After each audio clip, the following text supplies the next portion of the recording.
Chapter 1. Robin of Locksley. Robin Hood was born in the small town of Locksley in Nottinghamshire. Locksley's buildings were made of wood, and it was smoky and dirty like many other towns in England. Robin's father owned a small farm, which didn't have very much land. Life was sometimes very hard. The family hadn't always been poor. Robin's grandfather had been a knight, and he had owned a lot of land around Locksley. But then the Sheriff of Nottingham had taken the land because Robin's grandfather could not afford to pay the sheriff's high taxes. Robin worked on his father's farm every day. He had grown up to be tall and strong.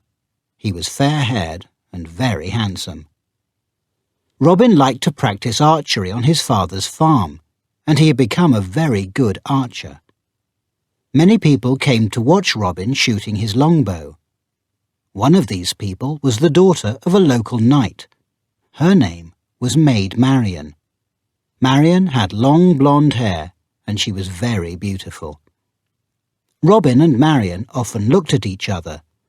Then they began to meet secretly, and slowly they fell in love. At this time, the king needed archers for his army. He had ordered all the strong young men in England to practice archery. Every year there were special archery contests in England. In the small towns the prizes were of meat and drink. In the large towns the best archers won prize money. One of the biggest archery contests was held in Nottingham.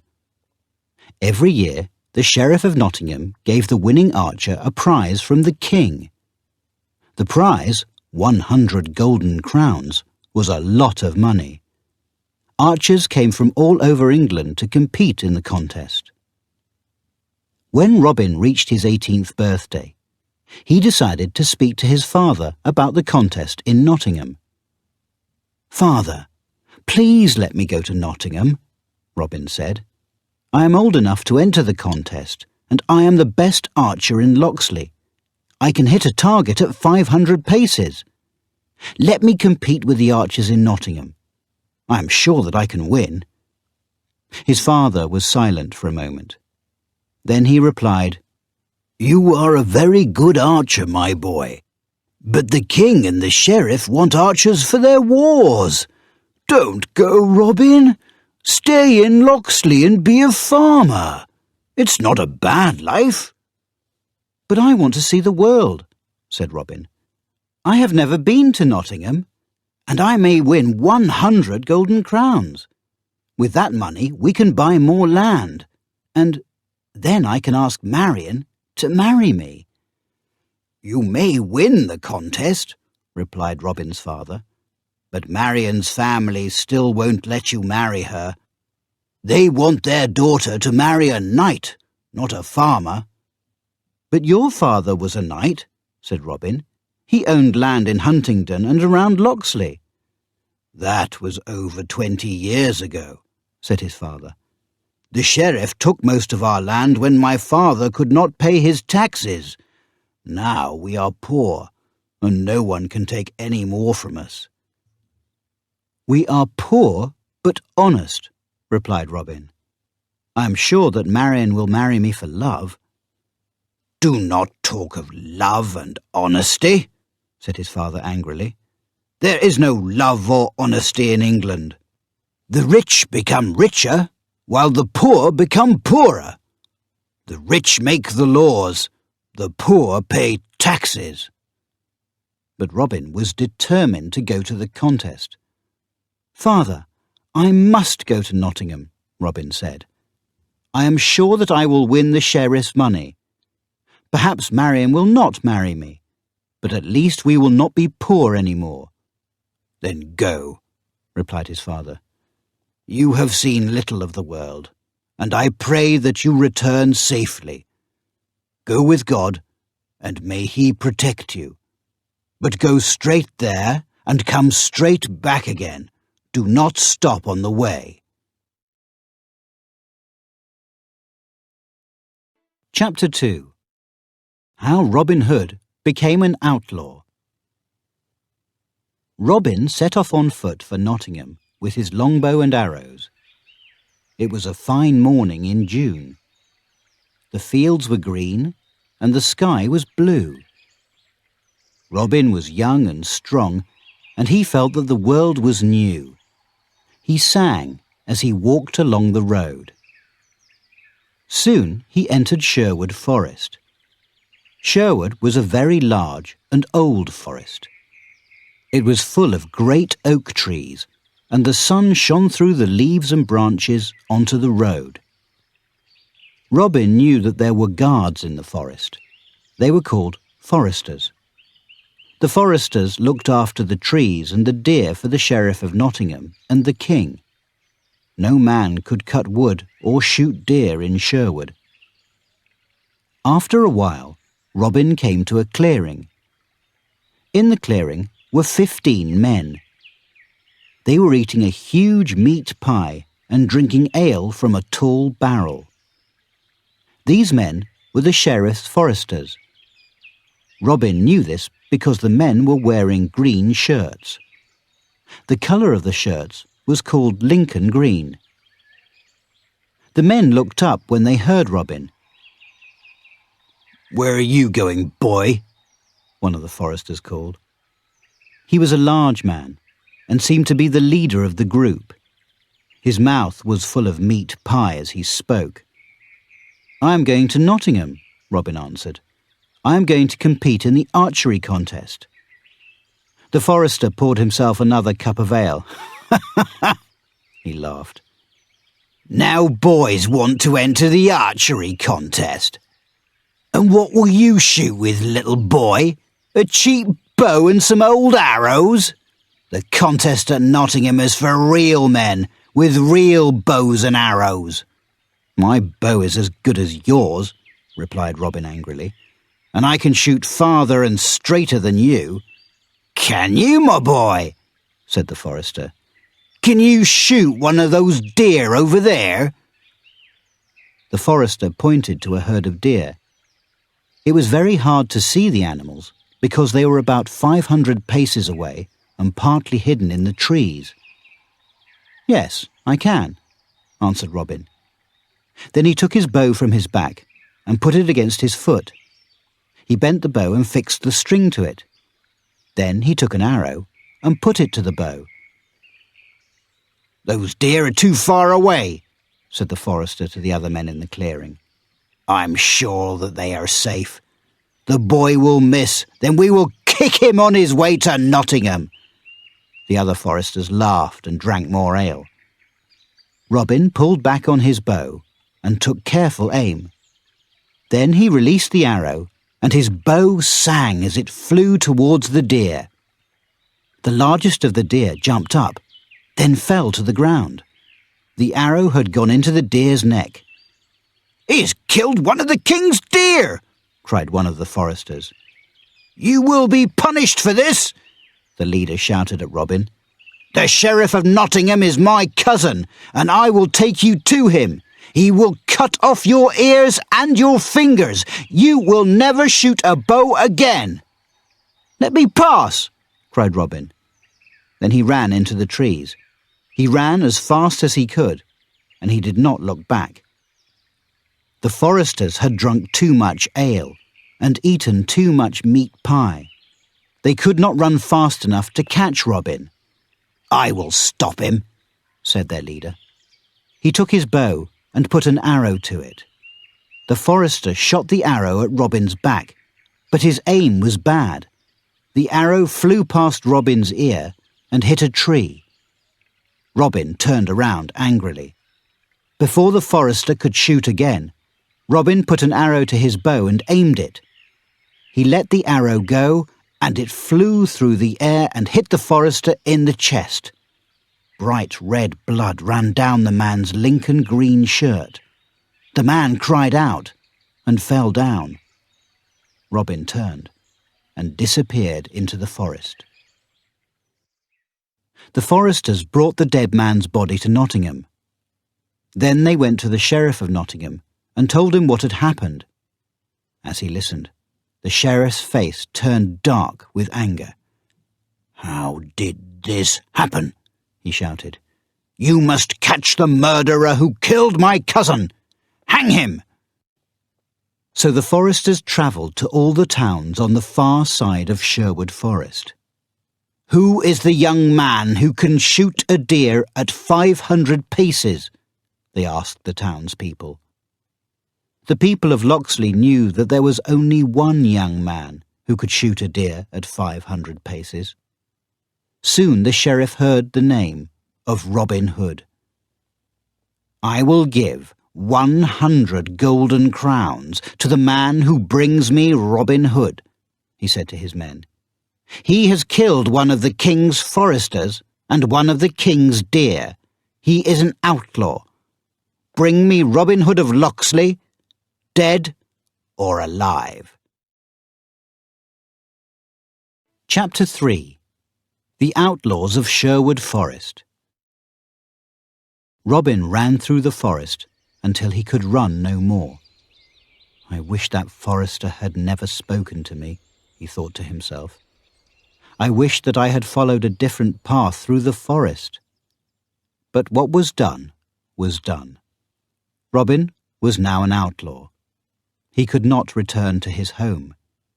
He could not see his father or Maid Marian again. Now he would have to hide in the forest and live like an animal. Robin soon realised that he was not alone in the forest. Other men lived there too. The first person Robin met was called Will Stutely. Will Stutely was a thin man with sharp eyes. I am a barber, Will Stutely explained to Robin. I used to shave the beards of Norman knights. Then one day I cut a man's throat and he died. Now I am a wanted man. Soon many other men joined them. Some of the men were in the forest because they had not paid their taxes. Some of the men had killed the king's deer in winter because there had been no food for their families. All these men were outlaws. They had come to Sherwood Forest to escape the king's soldiers. It was easy for the outlaws to hide. Sherwood was a large forest, and it was summer. The days were long and warm. There were many deer to hunt and fish to catch in the rivers. There was dry wood for making fires, and nuts and berries to eat from the trees and bushes. There was wild corn in the clearings at the forest's edge. There were now more than 50 outlaws, and that number grew each week. The outlaws wore coats of Lincoln green, which they had stolen from the king's foresters. The green coats helped them to hide in the forest. Every day, the sheriff robs the ordinary people with high taxes, Robin said to the other outlaws. We should rob the sheriff in return. But we will not rob him because we want to be rich. We will rob the rich to give to the poor. We will not harm women, children, or honest men. We will right wrongs when we can, and we will bring hope to the people. We will live outside the law, because the law is only for rich men. We will fight these rich men's unfair laws. Every day, Robin and the outlaws moved to a different part of Sherwood. They knew that the sheriff's men often came through the forest looking for them. The sheriff's men wanted the reward of 100 golden crowns for Robin Hood, caught dead or alive. We cannot go on living like this, Robin said to the other outlaws. We cannot keep running away from the sheriff's men. We have to stop and fight. But we cannot fight, said Will Stutely. We only have a few bows and knives and quarterstaffs. The sheriff's men have swords and shields. They have crossbows, and there are too many of them for us to fight. We will not fight them all at the same time, replied Robin. But we can fight a few of them at a time. We must find somewhere where we can live without the sheriff's men finding us. In a few weeks it will be autumn, and the leaves of the forest will turn brown and fall. The days will grow short and cold. Soon we will need food for the winter. we must fight the winter and the Sheriff of Nottingham. So the outlaws went out in small groups. They went to explore the deepest parts of the forest. They were looking for a place where no one would be able to find them. Robin searched the forest alone. He followed paths and crossed rivers. At last he came to a part of the wood where the sun did not shine. Here, the trees and bushes grew high and thick, like a dark green wall. Robin followed the wall until he found a narrow path which went into the deep bushes. Robin followed this path for many minutes until he came to a clearing. The clearing was neither damp nor dark. It was a place of light and air. It was on a high slope that rose above the trees. Around the edges of the clearing was a large ring of stones. A dead oak tree with broken branches stood on the top of the slope. Robin walked up to it. There was a crack in the side of the tree, and inside was a hollow space. Robin could see something shining inside the crack. He put his hand inside and pulled out a horn. The horn was made of bone and white metal. It was a hunting horn. Robin put the horn to his lips and blew it hard. Suddenly, the trees and bushes all bent down, as if they were under a great wind. The clearing became very bright. The sound of the horn sang through the forest as Robin called the other outlaws to him. He blew the horn again and again. The men had travelled far across Sherwood Forest, but they all heard the sound of the horn. Immediately, they stopped searching and followed the noise until they came to the clearing and the old oak tree. Robin and the outlaws had found their new home.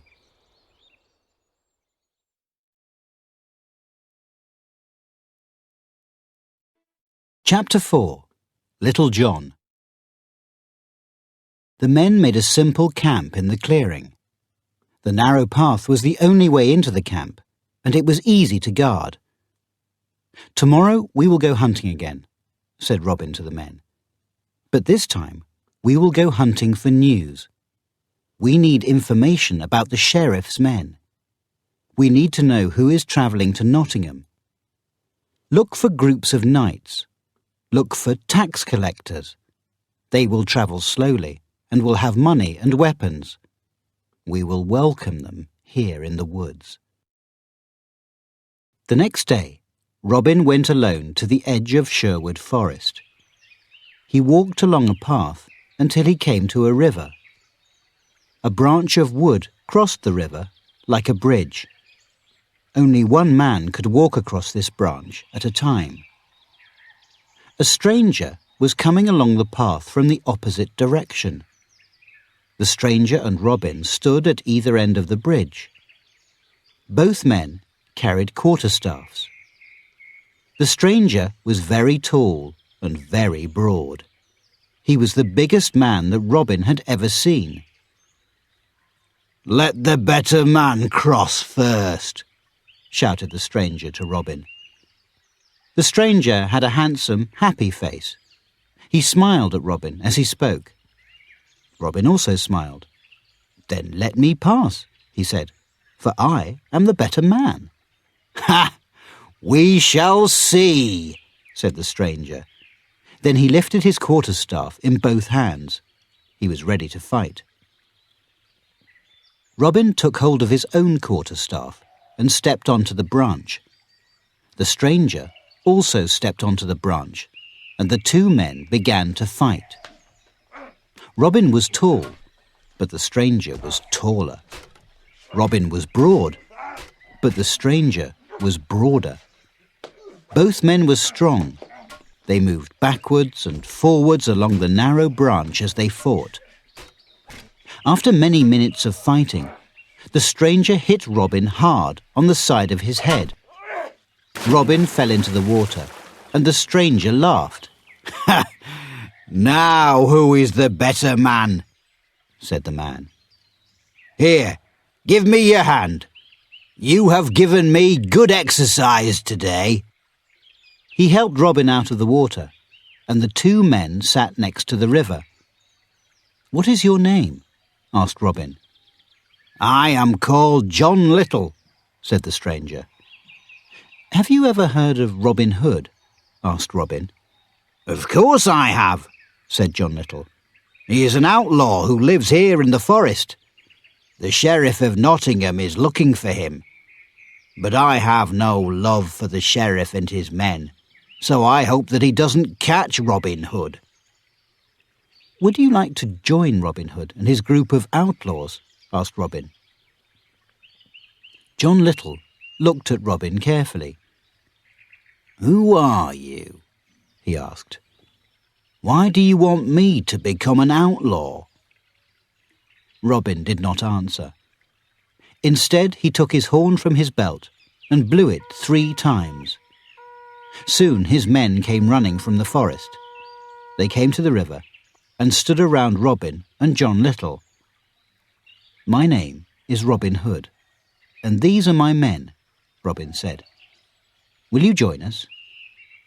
"I see many men around you," said John Little, "but I still do not know you. I only know the name Robin Hood. I also know that Robin Hood is a very good archer. Show me that you can shoot an arrow, and I will believe you." Robin lifted his bow and arrow. "Tell me what to shoot," he said. John Little looked around and pointed into the forest. "Do you see that young tree?" he asked. "It's about 500 paces away and no broader than a man's hand. Can you shoot an arrow into that tree?" "It is not an easy target," said Robin. "You have chosen well." Robin put an arrow to his bow. Then he took aim and shot the arrow into the young tree. "You must be Robin Hood," said John Little. "Well, I do not love the Sheriff, nor the men who collect taxes from the common people. So yes, Robin Hood, I will join you and your men." Robin smiled at the big man. Then he laughed loudly. "We must have a feast to celebrate," he said, "and to welcome you to our home in Sherwood Forest." In the forest clearing, by the old oak tree, the outlaws built a great fire and roasted an ox. They ate the ox and drank ale until they were full. At the end of the feast, Robin took a cup of ale and held it over John Little's head. "You are the biggest man I have ever seen," Robin said. "And now you are one of us, so we will give you a new name. We shall call you Little John." And Robin poured the ale over Little John's head.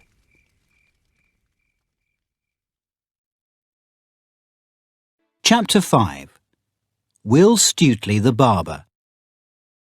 The Sheriff of Nottingham collected taxes from all the neighbouring towns. His tax collectors were knights and barons and churchmen. One of these churchmen, the Abbot of St. Mary's, came to Nottingham every year. The abbot brought the taxes he had collected from the town of Doncaster. Knights and soldiers helped him guard the money as he travelled. Soon the Abbot of St. Mary's will pass through the forest on his journey to Nottingham, Robin told the outlaws. We must be ready to welcome him. Go out of the forest and look for the abbot. Come back and tell me how many men are travelling with him. But the Sheriff of Nottingham was not stupid. Robin Hood will learn that the Abbot of St. Mary's is coming to Nottingham, he told his men. I am sure that he will try to steal the tax money from the abbot as he travels through Sherwood Forest. But we must be ready for him. We will catch Robin Hood, and we will hang him from a high tree. Will Stutely set out to look for the abbot and his men. He decided to search the north side of the forest because he knew that the abbot would pass that way. Will had sharp eyes and a quick mind. He also had a plan. Will watched and waited. Soon he saw a group coming towards him. With them was the abbot. He was riding in a covered wagon that was pulled by 6 white horses. There were many knights and soldiers around him. The wagon moved slowly. "There must be gold in that wagon," thought Will Stutely. "It is heavy, and so is the abbot. He is very fat." Will followed the abbot and his men to a small town at the edge of Sherwood Forest. Then he watched as the men stopped at a small inn. It was evening now, and Will guessed that they would spend the night there. Will Stutely was a barber. He always carried a pair of scissors and a razor with him. The men who travelled with the abbot were Normans, and Normans liked to be shaved every day. They liked to have very short hair on their heads, so they often needed the services of a barber. But the Normans preferred to be shaved by Norman barbers. They did not trust every barber with a sharp razor. Will Stutely slept by the road near the inn. In the morning, he woke to the sound of the abbot's men. They were calling for a barber. "Barber! Barber!" the knights called in Norman French. But there was no barber at the inn. Will Stutely stepped forward. "I am a barber, good sirs," he told them. "May I be of service to you?" One of the knights spoke English. He looked at Will Stutely coldly. "Do you know how to shave a monk's head?" the knight asked. "Yes, I do, sir," said Will. "I have cut the hair of many monks at Fountains Abbey and at the Abbey of—" "Enough!" shouted the knight. "Be silent! These men have decided to become monks." He pointed at the group of knights. "Cut their hair and shave their heads. Do it carefully and you will be paid. If you are careless, you will be whipped." Will Stutely started to shave the men's heads, but it was a strange task. Knights did not usually shave their heads like monks. Why did they want to do this? As Will worked, he was listening to what the men were saying. The men spoke Norman French, and they did not think that Will understood them. But Will Stutely had worked as a barber at an abbey, and he knew enough Norman French to understand the men's conversation. "Robin Hood and his outlaws will think we are monks because we will have shaved heads," said one of the knights. "He will think that we have no weapons." "We will surprise them all," said another knight.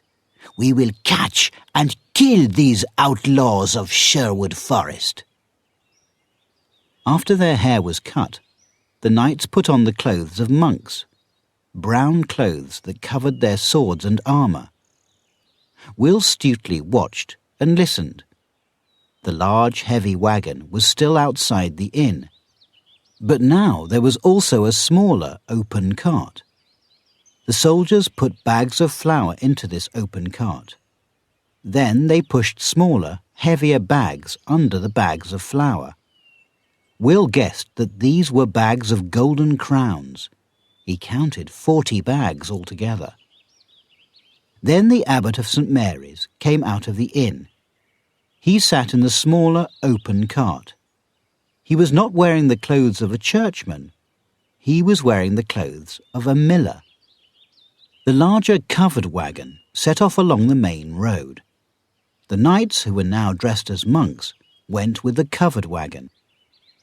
The abbot of St. Mary's travelled along another, smaller road. 2 knights rode beside his cart. A group of women walked behind him. One of the women carried a small child. The group travelled slowly. Will Stutely travelled faster. He went to tell Robin what he had seen. Chapter 6. The Abbot of St. Mary's. The covered wagon moved slowly into Sherwood Forest. It was heavy, and the road was full of holes. The knights watched the road in front of them carefully. They looked for outlaws in the trees.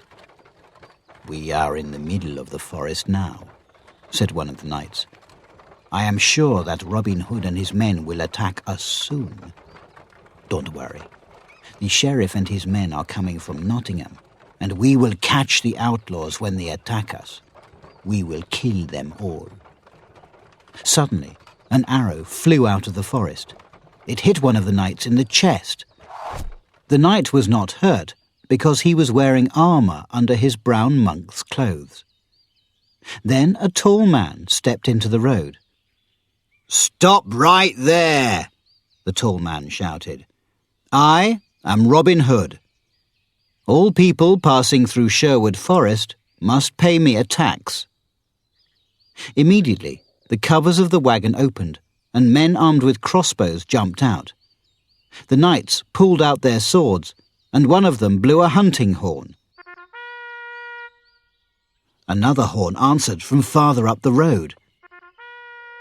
The sheriff's men were coming. The tall man in the road looked surprised. "Run! There are too many of them. We are surrounded," he shouted. But the knights could not see who he was shouting to. "Go after him!" cried one of the knights. "It's Robin Hood! Catch him!" The tall man ran into the forest, and the knights ran after him. The soldiers followed, and so did the crossbowmen. They chased the tall man for half the day, but Little John knew the forest too well, and the knights could not catch him. Little John had been alone. The other outlaws were with the real Robin Hood, in another part of the forest. Robin was standing in the middle of a narrow road when the fat miller appeared. The miller was riding in the smaller open cart. Two knights rode on horses beside the cart. The women and child walked a little way behind. "Where are you going, good miller?" Robin called out. The miller did not reply. Instead, the knight who spoke English said, "We are going to Nottingham. Let us pass. Or do you mean to hurt these women and the child?" "I am talking to the miller," said Robin. "Let him answer." But the fat miller said nothing. So Robin walked up to the cart. "All travellers who pass through Sherwood must pay a tax," he told the miller. "We will take a little flour from you, but we will take only the small bags." The miller's face turned red.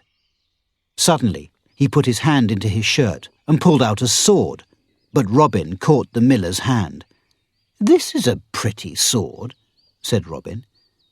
"It does not belong to a miller, I am sure. I will take it as a gift from you."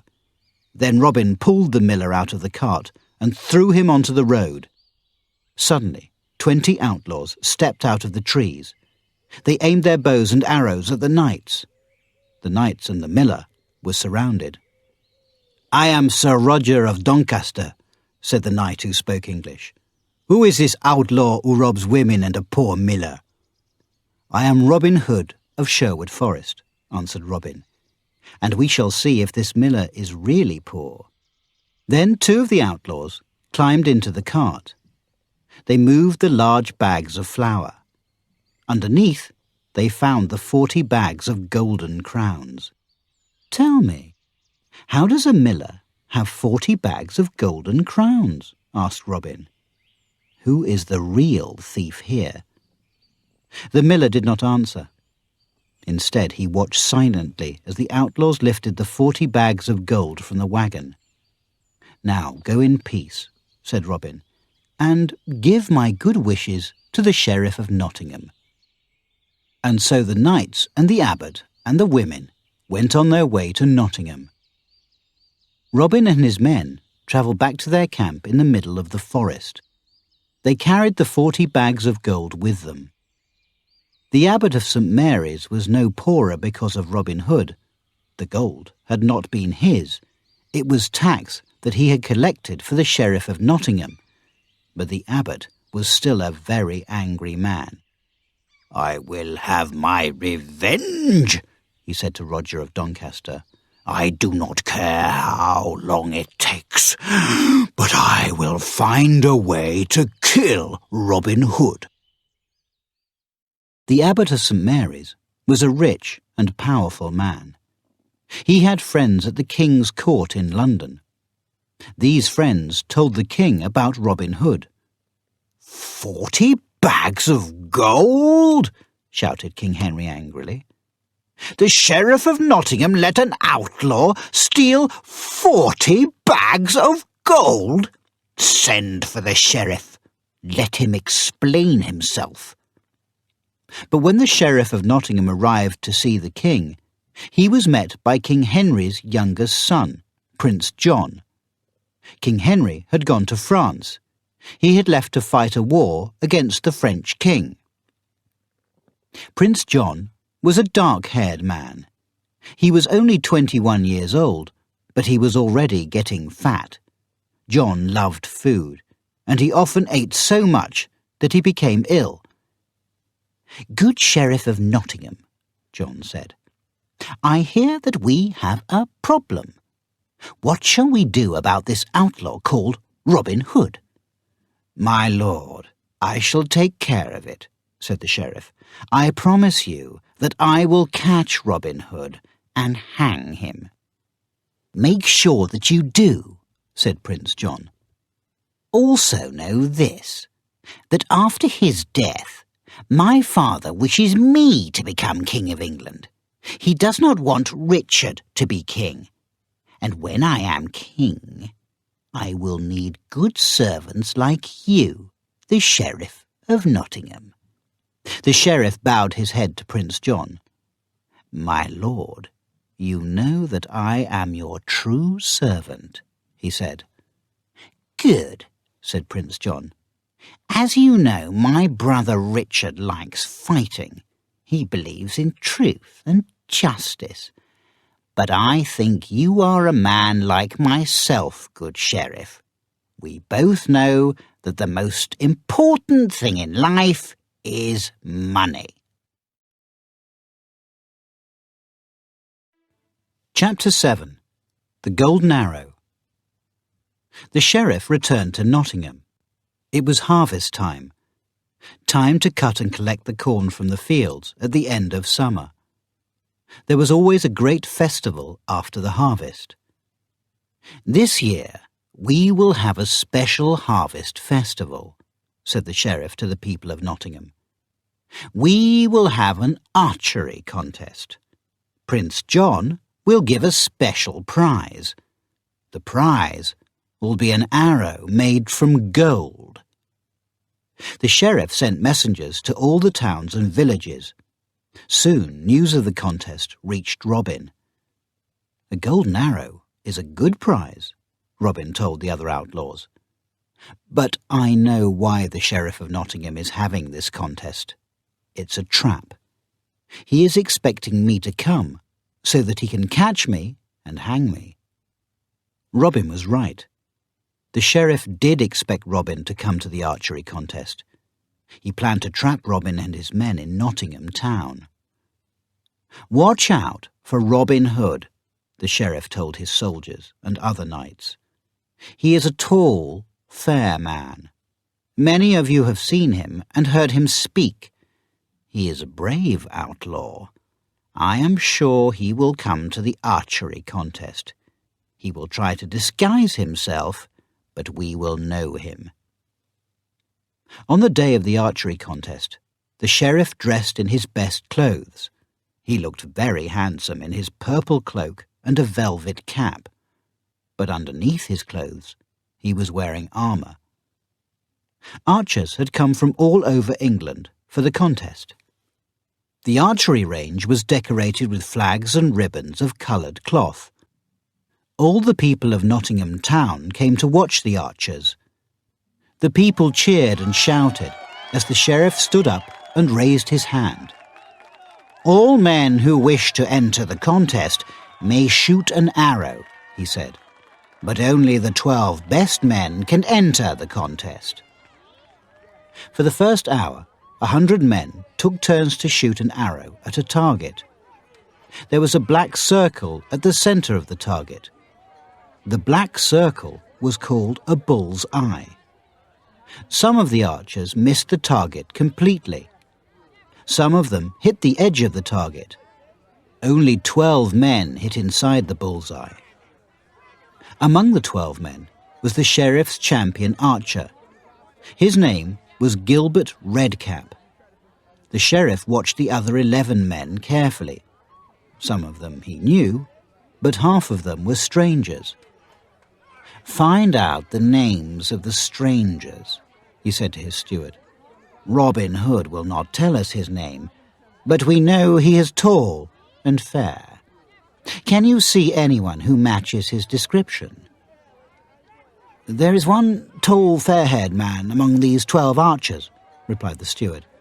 "I cannot see his face clearly because he wears a blue hood. I will try to find out his name."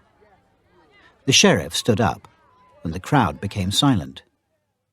"You will all shoot 3 arrows in the first round," the sheriff explained to the 12 archers. "The target is 120 paces away. The 6 best archers from the first round will go into the second round. Those 6 archers will shoot 2 arrows at a target that is 240 paces away. The 3 best archers from the second round will go into the third round," the sheriff continued. "In this final round, the archers will shoot 1 arrow each. The target will be 360 paces away. The winner will be the man who shoots closest to the centre of the bullseye." Then the sheriff raised his hand, and trumpets sounded. "Let the first round begin!" he cried.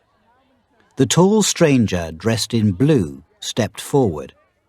He gave his name as William of London. All 3 of his arrows hit the bullseye. The crowd cheered. The other archers took turns to shoot. The next archer did not hit the target, and the archer after him hit it only once. The next 2 archers hit the bullseye with their 3 arrows.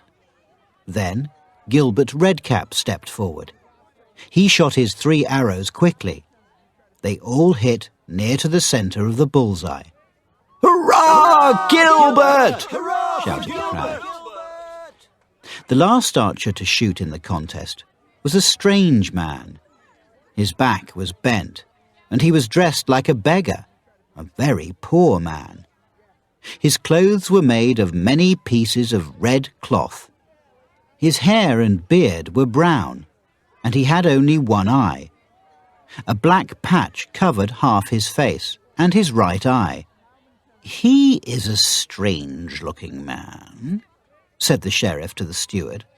"What is his name?" "He calls himself Jack of Lincoln," replied the steward. "He was hurt in the King's wars."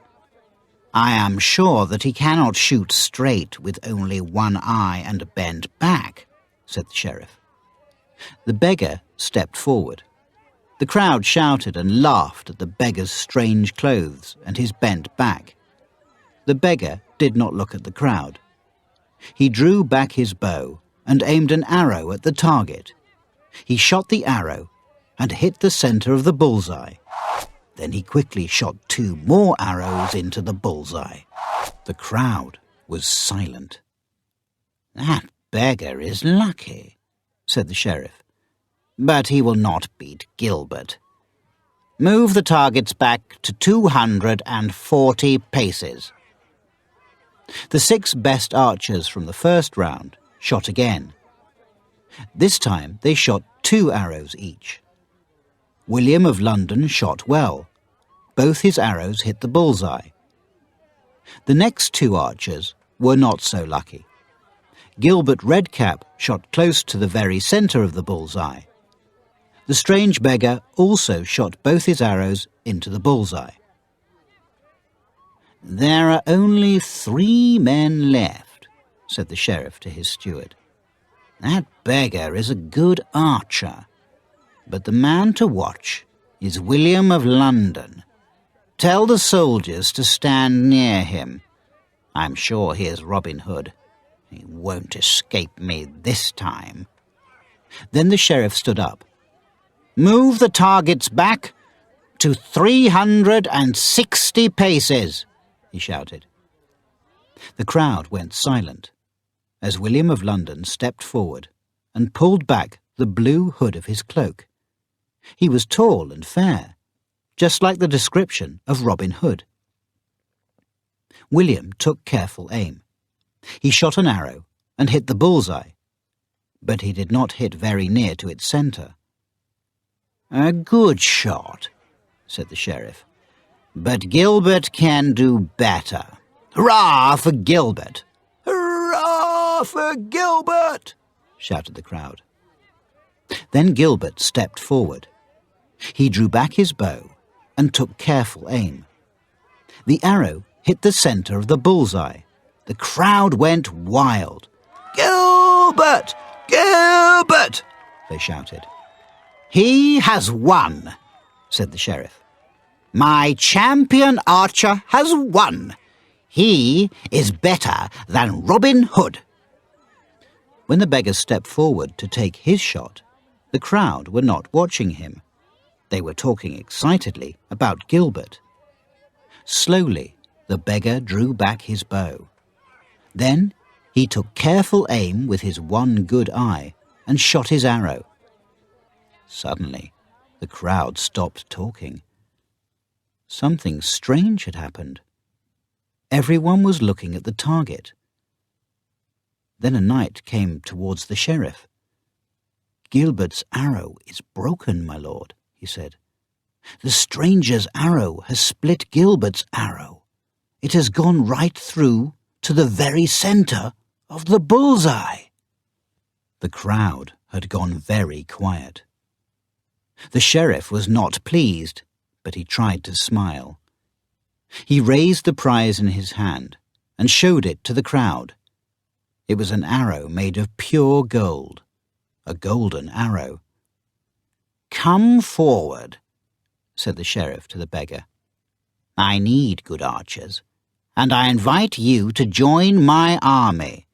You can eat my meat, drink my ale, and live under my roof.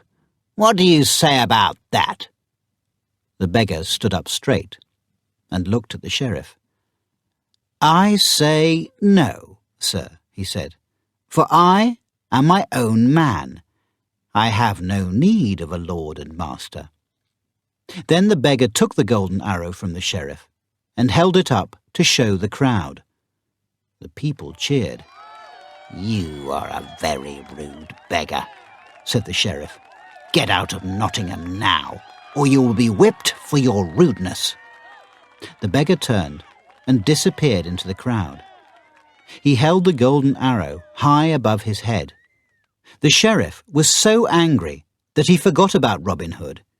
He called for his horse and rode quickly back to the castle. That evening, the sheriff ate a great meal with his favourite knights. "I expected Robin Hood to come to the contest," he told the knights, "but he is not brave enough to show his face in Nottingham." Suddenly, there was a noise. An arrow had hit the castle's wooden ceiling. "Where did that arrow come from?" asked the sheriff. "It came through the window, my lord," answered his steward. "There is a piece of paper tied to it." "Quick, give the paper to me," said the sheriff. He tore the paper from the arrow. It was a message. "We eat and drink in Sherwood, for today the sheriff gave a golden prize away. Robin Hood, the beggar." The sheriff's face turned red, and he ate no more that night. But the outlaws in Sherwood Forest shared a great feast. Robin washed the brown colour from his hair and beard and took off the eye patch. He lifted the bag of flour from under the back of his shirt. Then he hung the arrow on the old oak tree. It was his prize for everyone to see. It was his prize for being the best archer in England.